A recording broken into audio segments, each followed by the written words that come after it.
तूने बछड़ों को खोल दिया फिर क्या कियो? बोले कछु ना कियो, मैं घर में आके सो गयो, बस तूने यही तो कर दियो। तुम तेरी मती बोराए गई, मती मारी गई का? अरे जैसे तूने खोले थे वैसे ही बांध आप दो। हाँ लाला मैं ये भूल गई, आज जाऊंगा। तो आज ठाकुर जी ऐसी लीला कर रहे हैं। अब ये गोपियों के घर में माखन खाने जाते हैं, लेकिन स्वयं खाते कोई बात नहीं। गोपियां कहती हैं लाला तू खा ले, कोई दिक्कत नहीं, लेकिन करते क्या है कि मरकान भोक्षान विभजनति साचेन नाति भांडम विनति। ये जो जाते हैं तो पहले स्वयं खाते, गोप बालों को खिलाते, उसके बाद मरकान भोक्षान, मरकर कहते बंदरों को, बंदरों को भी खिलाते हैं। फिर साचेना तिम भांडम भिन्नति, और बाद में जो बचती वो मटकी तो वहीं पर भांडम भिन्नति, उस मटकी को फोड़ देते हैं। एक सखी बोली लाला तू इतनी चोरी करे? कन्हैया बोले सखी ऐसा मत कहियो, तूने मुझको देखो है मैं चोरी करूं, तू तो मुझको बदनाम करना चाहे कि जैसे मेरा ब्याह ना हो गए। लाला तू झूठी ना बोल, तू ही चोरी करे, तूने देखो है ना देखो। अच्छा लाला तू मेरे घर में ही हो, आज मैं बताऊंगी।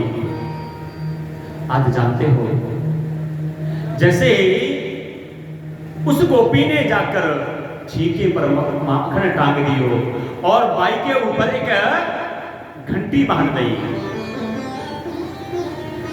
लाला आए अपनी बाल मंडली के साथ में, और आज जो समस्त मंडली झुक जाती है कन्हैया उसके ऊपर खड़े हो जाते हैं।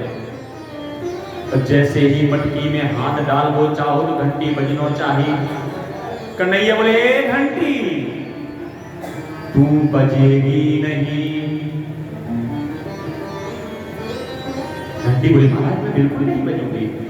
अब कन्हैया ने माखन निकालो प्रारंभ कर दियो। मधुमंगल श्री रामा सुबल स्तोक सभी गोपाल मंडली ने जब माखन खा लियो, घंटी नहीं बजी। और जैसे ही मरकान भोक्षान बंदरों को खिलाया, घंटी नहीं बजी। मधुमंगल बोले लाला अब तू भी खा ले और जल्दी चले। और जैसे ही कान्हा ने छीके में माखन की मटकी के में हाथ डालो और जैसे ही भोग लगायो तो घंटी बजी, और घंटी बजी गोपी भगी, और गोपी भगी और श्री दामा भगे, और श्री दामा भगे तो सब नीचे गिरे। और जैसे ही गिरे तो आज गोपी ने कन्हैया को पकड़ लियो। लाला मैं कहूं कि तू ही आए, देख पकड़ लियो कि ना पकड़ लियो। गोपी ने रुक जा, मैं जा घंटी को समझा दूं, ये मेरी बात ना है माने। क्यों री घंटी तेरे इतने दिमाग खराब है गए, तू मेरी बात ना है माने। घंटी कांपने लगी प्रभु मैंने कब आपकी आज्ञा की अवहेलना कर दी?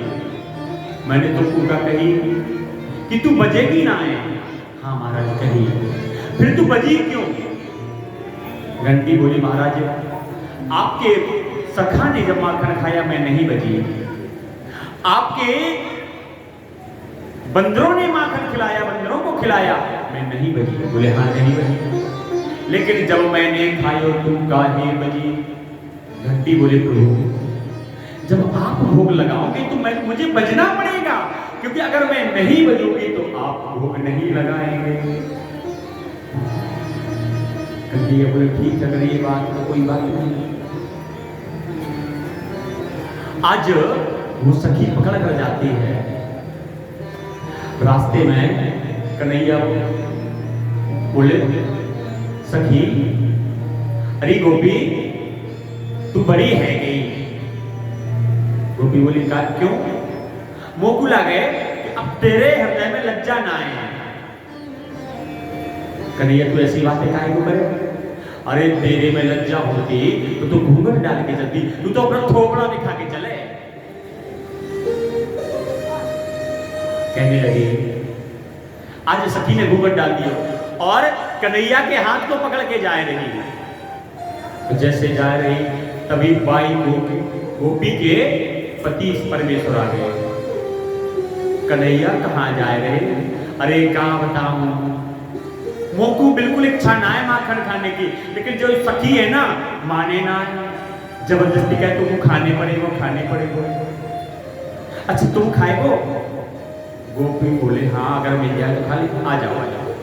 और जैसे ही बगल में आए वे तो आज कन्हैया ने ए गोपी तुमको दया ना आवे? अरे मेरी ये कलाई दुख में लाग गई, तो मेरा ये वाला हाथ पकड़ ले। और जैसे ही उस गोपी ने दूसरा हाथ पकड़ना चाहा तो आज ठाकुर जी ने बाई के पति को हाथ पकड़ाए दिए। तो गोपी पूछ गई नजरानी के भाव में, ओ मैया ओ नजरानी कहाँ हो आप? नजरानी बोली कहा भयो, काय को चीख रही तू? बोले मैया तू कहे ना कि मेरा लाला चोरी ना करे, देखे मैं तेरे लाला को पकड़ के लाई हूं। जैसे ही मैया ने देखो कि बहस यशोदा बोल पड़ी, तू काहे गई बोराए, पकड़ ले आई खशम खो तू लाज ना। अरे तुमको बिल्कुल लज्जा ना है, तुम हया ना है, तू अपनी खसम को हाथ पकड़े। जैसे ही उसने देखो बड़ी बड़ी आंखें निकली, अरे तुम कहां से आ गए? अरे मुझे क्या पता कि तू थी। आज कन्हैया सुंदर सुंदर माखन लीला करते हैं। समस्त ब्रज में दिन प्रतिदिन आनंद की वृद्धि होती है, क्योंकि जहां पर परमात्मा है वहां आनंद बढ़ता है। मैंने बतलाया था प्रथम दिवस कि सच्चिदानंद रूपाय, जो सच्चिद आनंद है वो परमात्मा है। संसार का आनंद घटते क्रम में है, परमात्मा का आनंद बढ़ते क्रम में है। कि जो आनंद सिंधु सुख राशि, आज परमात्मा उस ब्रज में अटखेलियां कर रहा है, तो वहां पर तो आनंद क्या परमात्मा की प्राप्ति होती है। जानते हो जब कुछ दिवस अगर गोपियां कन्हैया को नहीं देखे तो गोपियां अपने घर की मटकियां स्वयं फोड़ देती। और जब उनकी सास कहे कि किसने फोड़ी तो नाम कान्हा का लगा देती।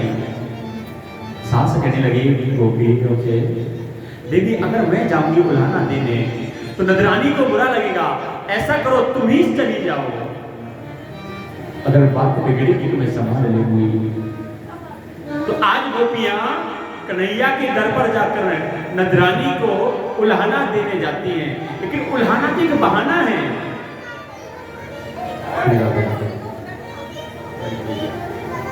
कि देखे मैंने काना जब मन नहीं माना,